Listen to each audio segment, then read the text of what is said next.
So you may be wondering why on earth I'm chopping a toilet in half.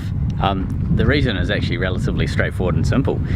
So when we broke our first toilet, we cracked a little piece around the edge. We had to get a warranty claim on that toilet. Craig at the chandlery over the road from us was absolutely awesome and helped us get a toilet on warranty, so we ended up with a new toilet to put back in the right place.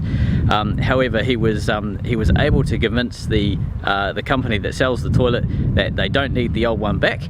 The beauty of this was that I managed to get essentially a complete spare toilet, all of the parts, the macerator pump, all the piping, everything like that, without any cost to us. So we've got a spare redundant set of parts for our toilet, and as a thank you I said to Craig, I'm going to chop the toilet in half for you, and that way you can stick it on the wall as a sales display. So he was really stoked to have that as an option. I did say it's probably worth having a 50% off sale as a result of it, just to really reinforce that home.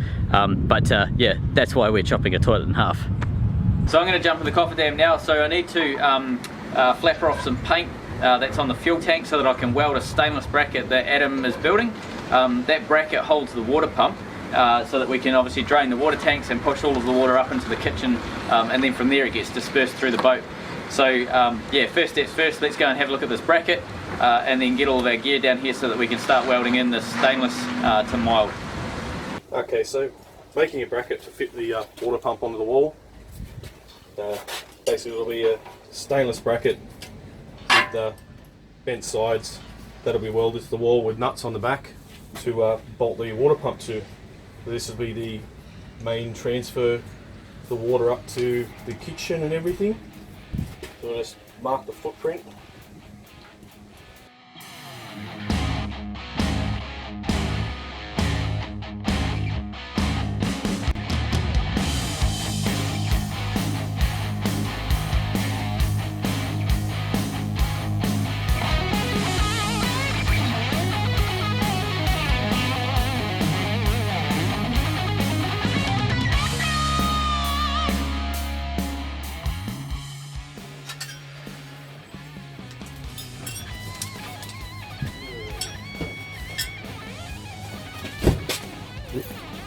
Voila, one bracket.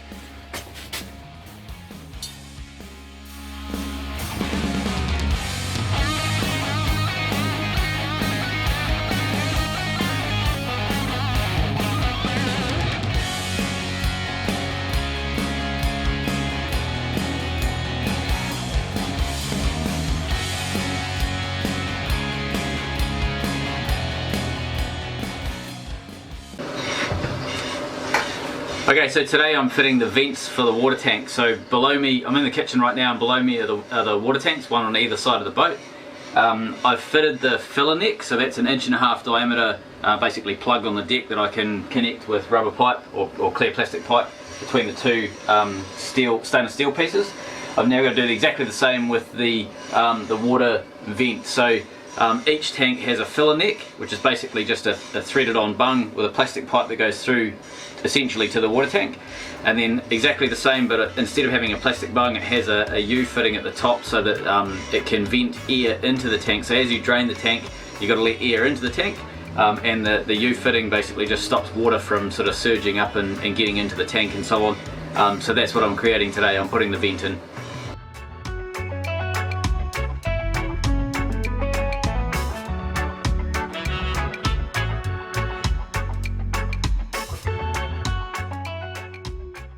Below these two pipes is the water tank, and these are stainless pipes welded into essentially the kitchen floor. So this is behind the fridge, and these pipes connect to the deck. So this one on the right hand side, this one here, is the vent. So this is basically just an air pipe. We created a channel all the way up, and then you can see this stainless square that's been welded in there. We have to blast a hole in there, and we're going to be welding in this. See if I can show you this. So this is the stainless that we're going to be welding into that piece today, and this allows us to vent air into the tank without risking getting seawater into the tank, because we obviously need to keep the fresh water and the seawater as far apart as possible. So because we're going to be blasting plasma down into the cabin, I make these little wee shields. So if you see that there, it's just a piece of galvanized tin. It's like, I don't know, 1/2 mil thick or something. It's really thin. But you can literally bend it with your hands. It's like not much thicker than bloody tinfoil. So I actually, you can sort of see there's a gap, maybe, I don't know, half an inch, 2 inch, or sorry, 1.5 to 2 inches, something like that, between the steel up here where I'm going to be blasting and where all the slag and rubbish is going to land. I tape all of this up with plastic so we don't get too much smell through the boat, but that there actually protects all of the plastic and wood and everything that I use from catching fire, because all of the slag lands on that and just sits on the tin. So it's an easy trick if you want to yeah, not have too many fires when you're doing plasma cutting. So I'm up on the side deck. This is a starboard deck of Brupeg. So the piece that I need to cut today is just down here. I'll just drop the camera for you. So I need to basically cut a circle into the deck down here, and then we're going to weld on our air vents. So first off we're going to be plasmaing, and then we're going to be doing stainless to mild welding.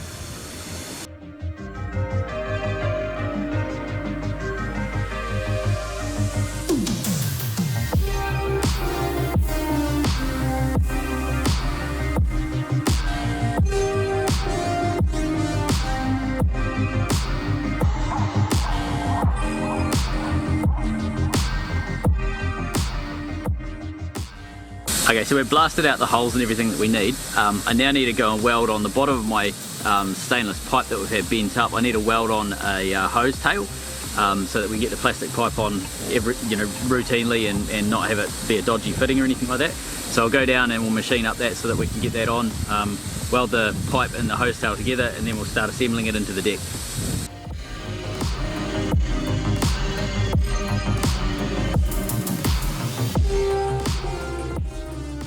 So there you have, looking forward, you can see that we've tucked that vent right up against the side of the boat, mainly so that we can create as much room as possible for feet. If it was sticking up vertical, it was always going to be a pain. It would have got in the way all the time, so by tucking it over it makes painting quite a bit harder, but you walk up and down a lot more than you paint it. So yeah, we'll put up with that compromise, I suppose.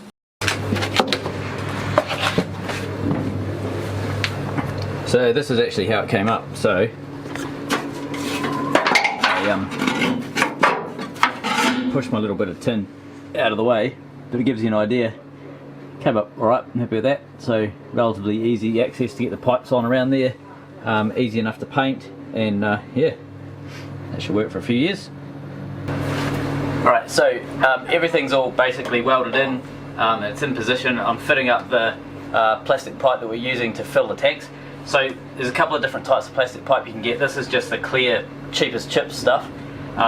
We're not going to be using this when we go to sea. We're going to be using a reinforced plastic, but this is just some stuff that we've grabbed just to plumb up, so because we actually need to flush the water tanks out, and that's also why we haven't painted around any of these areas, because we're still going to sandblast out these little bits so that we can get the paint in there to hold. But for now we're just going to hook it all up. I have brought the stainless hose clamps that we're going to use, so I'll show you them. So they're basically, I don't know what you call them, I think they're called T-clamps or something like that. They're exceptionally good compared to normal hose clamps, because basically you're winding a nut and a bolt together essentially. You can sort of see how it works there. Yeah, there you go. So they're almost impossible to strip. They have a nice even pressure all the way around, and they don't kink or bite into the hose. So these are fantastic. They're about 3 times the price of normal hose clamps, but they're just sensational. They'll last longer than the boat pretty much, whereas normal hose clamps are pretty rubbish at the best of times. So that's what we use on Brupeg.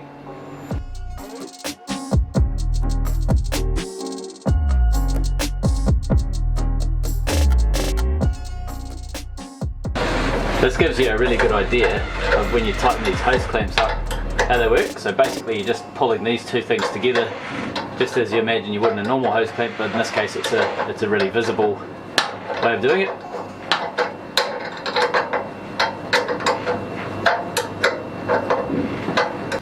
So yeah, this is Brupeg's anchor room. So the anchor locker sits on a big, well, anchor locker is basically just a shelf. This thing you're looking at now is the back of the shelf, like a fiddle but really big one. And I've just got a whole bunch of junk, fenders and stuff like that, ropes and whatever piled up. But it gives you an idea as to sort of the size of the space we've got. So Ryan's an average sized man. Nah. So across the back here, it's about, from the hatch, is about 2 meters out either side. So I think it's what, 3.5 meters or something all up full width. There you go. That's almost standing headroom for Ryan if he squats. Well, I'm 204. Okay. So. Well, I'm clearly quite short then. I can stand in here. Yeah, it's like 210. Okay, so it's standing headroom for normal sized people. Yeah. So so the plan today. So this wall is basically cabin, and then sort of from here down is fuel tank. So what we've got to do is around our feet here. You can see we've marked out this triangle here. So I'm going to cut into that, and below there is the crash bulkhead. So we'll throw some footage in here. So that footage is basically when we chucked a camera down inside here to sort of see what we were working with, but we couldn't really, as you can tell, we couldn't really see enough. So I'm going to cut a hole in here and just stick my head in so I get a real good view as to what's going on. We may have to blast it out. If it's too rusty, we'll have to blast it. If it's not too bad, then we'll seal it back up and fill it with like nitrogen or CO2, something like that, just so that it won't rust again. It's pretty common in these trawlers when they're built to survey to have like a crash bulkhead like this built right at the front of the boat. So essentially, if you smack into something and peel the whole bow open, the boat isn't compromised. It's like a sacrificial part of the boat. When you weld them up, you can't get in there and blast and paint and all that sort of stuff. So they basically just weld them up as a sealed tank. And they'll either, if they need weight up there, they'll just put water in there and just leave it. And once the oxygen is used up, then it stops rusting. Or if they don't need weight up the front, like Brupeg, we want to keep it light up the front. We just fill it with an inert gas like nitrogen or CO2, something like that.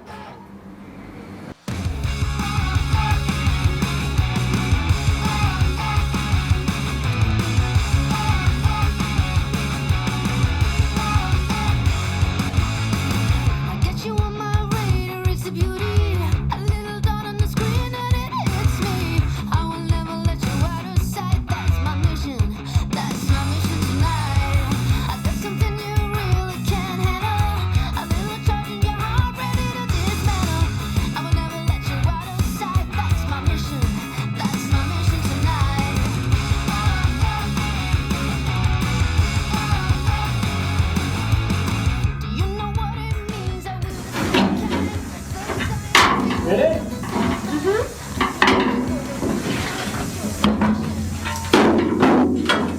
Ooh. Dark and mysterious.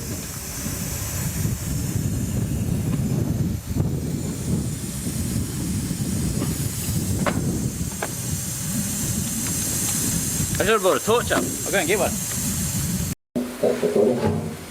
Alright, so first look into the tank. So there's rust and gunk, but nothing dramatic. In fact, I am seeing a lot of original paint. What of that? Just like normal metal. Yeah, that's pretty good. I'm really happy with all of that. There's a lot of shite in the bottom though. Yeah. We'll have to do something about that. But mostly that's pretty sweet. Real happy with that.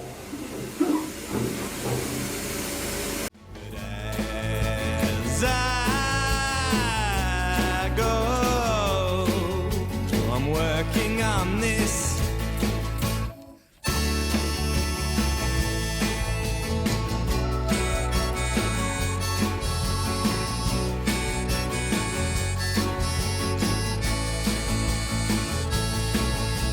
Here's my number.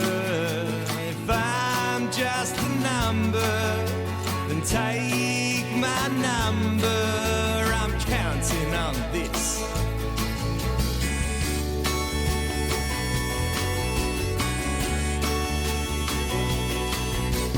But as I go, I'm working on this.